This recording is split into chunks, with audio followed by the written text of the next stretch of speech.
This country owes a great thank to James Brown, and we're lucky that we have him here tonight with us. Give another round of applause for James Brown.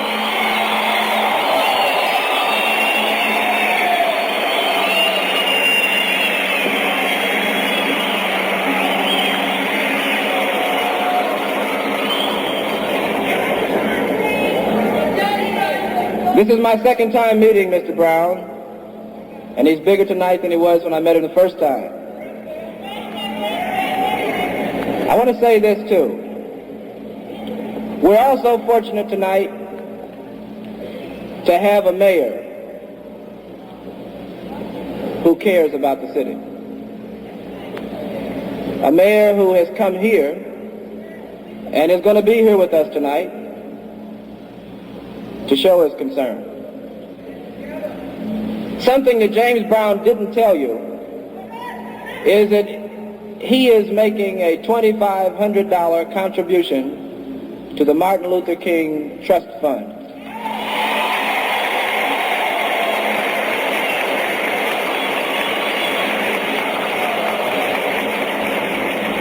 There have been an awful lot of people wanting to know what they could do to help. For those of you who are not here with us tonight but are watching, I think it'd be sort of great if you were to make out a check to the Martin Luther King Trust Fund and send it to City Hall, care of Mayor Kevin White.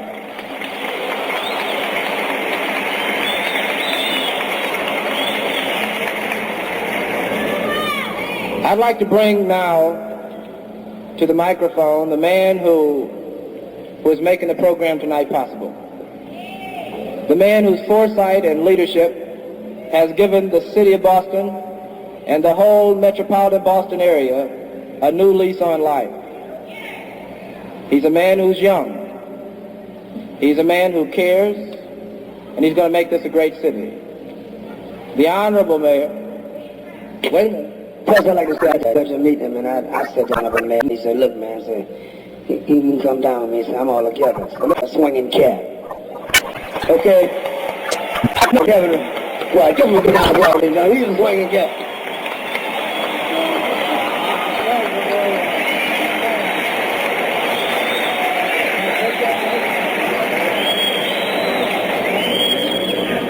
Thank you, Tom. James, all of us are here tonight to listen to a great talent, James Brown.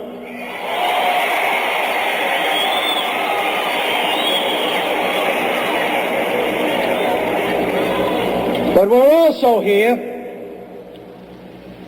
to pay tribute to one of the greatest Americans, Dr. Martin Luther King.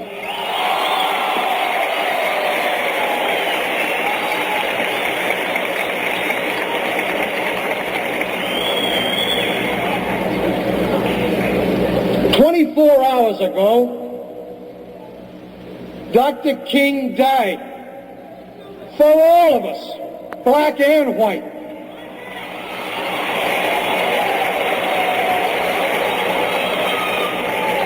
That we may live together in harmony without violence and in peace.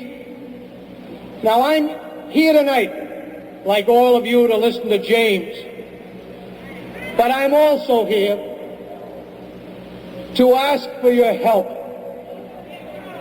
I'm here to ask you to stay with me as your mayor and to make Dr. King's dreams a reality in Boston.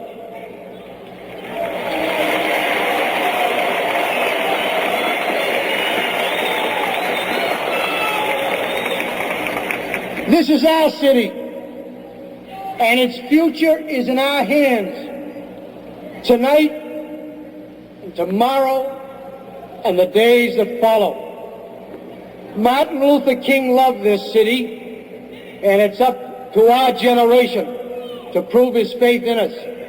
So all I ask you tonight is this: to let us look at each other here in the gardens and back at home and pledge that no matter what any other community might do, we in Boston will honor Dr. King in peace. Thank you.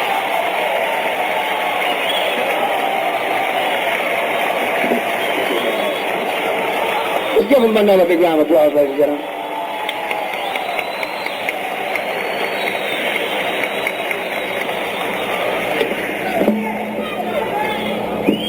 Brother, before I get to this next thing, one more thing I'd like to say.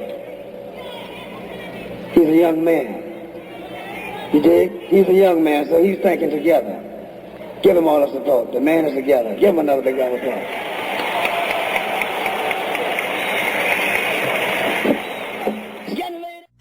The core of the city of Boston has been sealed off to all traffic except emergency vehicles. Police have closed off the downtown area a few hours before rock and roll singer James Brown finishes a show tonight.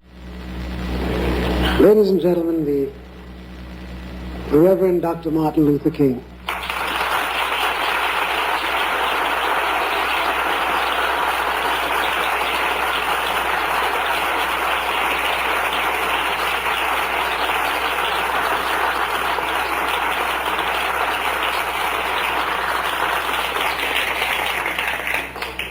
Dr. King, I guess I could use some of this time to get into pleasantries and to talk about the many experiences I've had with you, not only here, but in Europe and other places. What do you have in store for us this summer? Well, I don't know about the summer. I guess I should begin with what we have in store for the spring. I feel that we are in the midst of a most critical period in our nation, and the economic problem is probably the most serious problem confronting the Negro community, and I might say the most serious problem confronting poor people generally. And I don't want to be narrow about this, talking only about the black poor in our country, because I must be concerned about Puerto Ricans who are poor, Mexican Americans, American Indians, and Appalachian whites. And we are confronting a major depression in the poor community. And I think the time has come to bring to bear the power of the direct action, the nonviolent direct action movement, on the basic economic conditions that we face all over the country. Nonviolence has been a tremendous force in grappling with the social problem of legal segregation and the syndrome of deprivation surrounding that system. And of course it has been a major force in grappling with the political problem of the denial of the right to vote. But in winning victories like the Civil Rights Bill of '64 and the Voting Rights Bill of 1965 around the issue of segregation and voting rights, we discovered that these legislative strides did very little to improve the lot of the millions of Negroes in the ghettos of the North and in the nation generally. In other words, it did very little to penetrate the lower depths of Negro deprivation in communities all over. And now the time has come to really deal with the economic problem. The unemployment rate is very serious in the Negro community. It's, as I said earlier, at depression levels.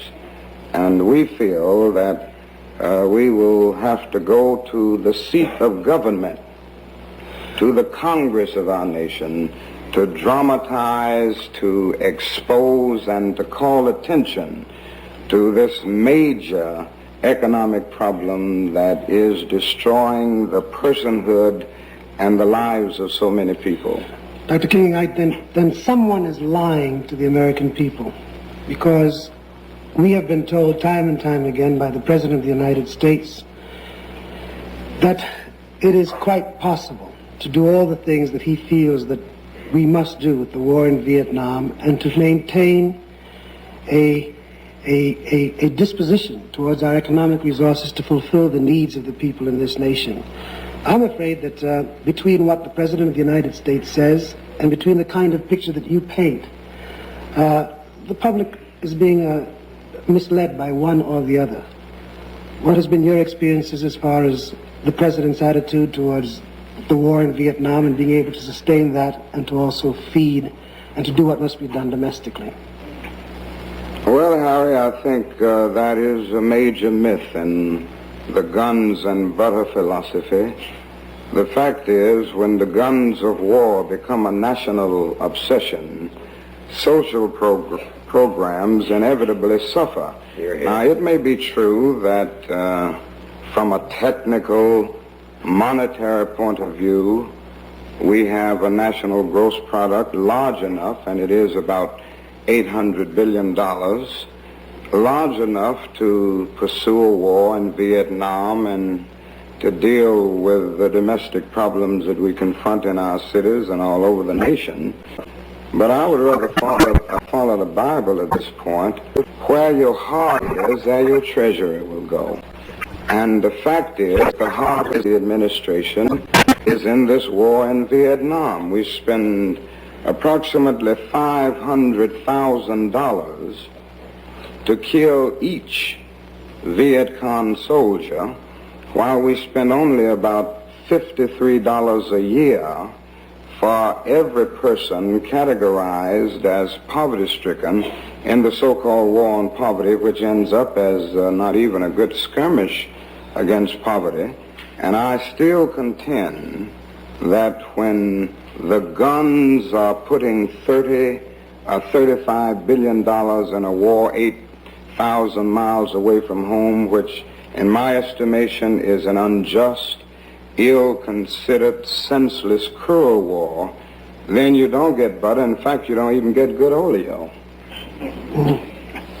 Dr. King, do you fear for your life? Not really. I face the fact that something can happen to my life. We have lived with this a number of years now, since we started out in Montgomery, Alabama in 1956. And I discovered very soon that I had to deal with this problem, because if I moved around concerned about this or worrying about it, it would completely immobilize me and I couldn't function.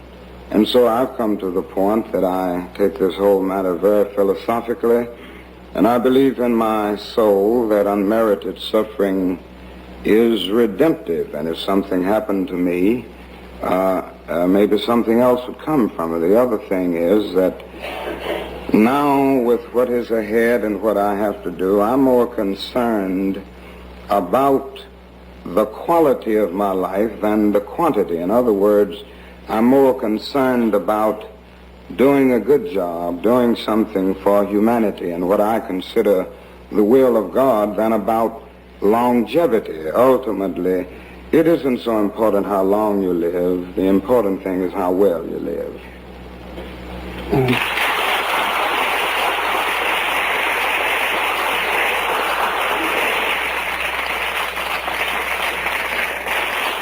We'll be back in just a minute.